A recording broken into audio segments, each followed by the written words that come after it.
lundi 8 janvier 2024, nous entrons en jeûne et prière.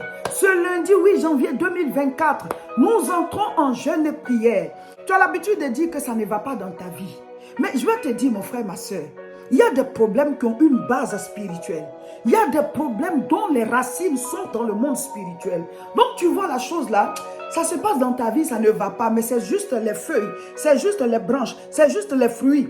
La racine, le tronc de l'arbre et ses racines se trouvent dans le monde spirituel. Le problème là a sa source dans le monde spirituel. Donc tu dois prier, tu dois jeûner parce qu'il y a des problèmes qui ont besoin que tu dégages une force spirituelle pour que ça quitte ta vie. Une femme avait une perte de sang depuis 12 ans. Elle a fait tous les médecins de son époque, mais elle n'a pas obtenu de guérison. Pourquoi? Parce que quelque part son mal avait une origine spirituelle. La Bible dit, elle a touché le vêtement du Seigneur. Une force, une puissance est sortie de Jésus. Cette puissance est venue vers la femme. Elle a été guérie. Ça veut dire que son mal là, ça devait d'abord être attaqué à la racine. Et la racine était spirituelle. C'est pour ça qu'une force est sortie du Seigneur pour venir la délivrer. Il y a des maladies qui ont une base spirituelle, des maladies mystiques. Venez, on va entrer en jeûne et prière pour attaquer les bases spirituelles des problèmes. Des problèmes qui perdurent depuis des années. Et tu es entré en 2024, il faut que tu chasses ce problème-là de ta vie. Il faut que tu attaques la racine. Venez, on va rentrer en jeûne. Dieu ne t'a pas créé pour que tu souffres. Dieu ne t'a pas créé pour que tu sois dans la misère. Dieu ne t'a pas créé pour que tu pleures tout le temps. La Bible dit, il y a un temps pour pleurer, mais il y a aussi un temps pour rire. Si toi, toute ta vie, tu pleures, il y a un problème. Il y a un problème parce que ce n'est pas le plan de Dieu que tu pleures. Ce n'est pas le plan de Dieu que tu sois malheureux, que tu sois malheureuse. Dieu est bon.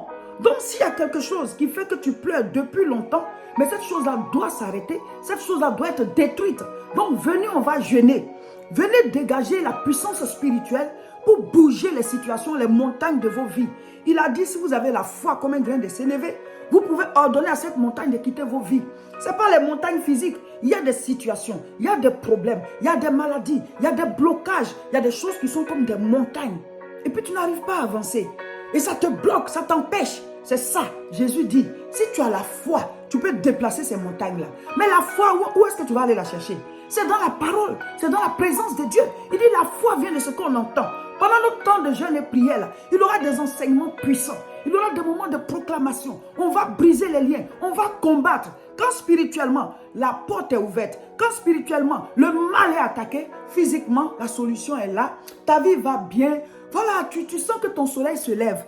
Ceux qui ont des problèmes ou bien qui sont malades, c'est-à-dire tu as un problème particulier, tu es obligé de prendre de la nourriture pour prendre un traitement, ou bien tu es une femme enceinte, ou bien tu allaites, alors vous pouvez réorganiser. Vous pouvez jeûner soit de 8h à 16h, ou bien de 8h à 14h. C'est-à-dire le matin, nous, on commence à 6h, mais vous devez d'abord prendre vos cachets, donc vous devez manger un peu, ou bien prendre du jus, ça dépend de vous. Et puis à partir de 8h, vous ne mangez plus, jusqu'à 14h, ou bien vers 16h, vous arrêtez, et vous prenez encore le traitement qui devait être pris à midi, peut-être vous le prenez à 14h, ça dépend de vous, mais voilà, ne vous dites pas que vous allez faire comme nous, non. Vous êtes dans un problème particulier, et Dieu le sait. Voilà, maintenant, ceux qui n'ont rien comme problème là, faites comme nous, de 6h à 18h. Prenez courage. Il y a des situations où on prend courage. Parce que ce pourquoi tu le fais là, c'est plus grave que la faim que tu vas sentir. Prenez courage. Donc préparez-vous, parlez à vos ventes. Ce lundi 8 janvier, on commence. On va mettre en ligne une vidéo pour expliquer tout, pour donner toutes les informations. Mais déjà, cette vidéo, c'est pour te motiver. Dis-toi, ce jeûne, je vais le faire. Il faut en parler aux membres de vos familles, à vos collègues, à vos amis, à vos frères et sœurs en Christ. En tout cas, toute personne qui veut rentrer dans la présence de Dieu, il faut leur parler de cela. La prochaine croisade à Paris, c'est le samedi 13. Le samedi 13 janvier à 14h30 dans la même salle, 29 rue Sadi Carnot, 93 300 Aubervilliers. Nous serons en jeûne et prière et nous allons faire la croisade. Et vous qui n'êtes pas ici, vous allez suivre en direct. On va prier, le Seigneur va se glorifier. Donc, cher peuple de Dieu, préparez-vous pour le jeûne qui commence le lundi 8 et le 13. On sera au Aubervilliers pour la croisade et nous allons faire le jeûne jusqu'au dimanche 28 janvier 2024. Nous aurons la prière en direct ce mercredi. Voilà, donc connectez-vous, on va prier ensemble. Abonnez-vous à nos différentes chaînes. Sur YouTube, c'est La Moisson TV et sur Facebook, c'est Réseau International Richesse. Que Dieu vous bénisse.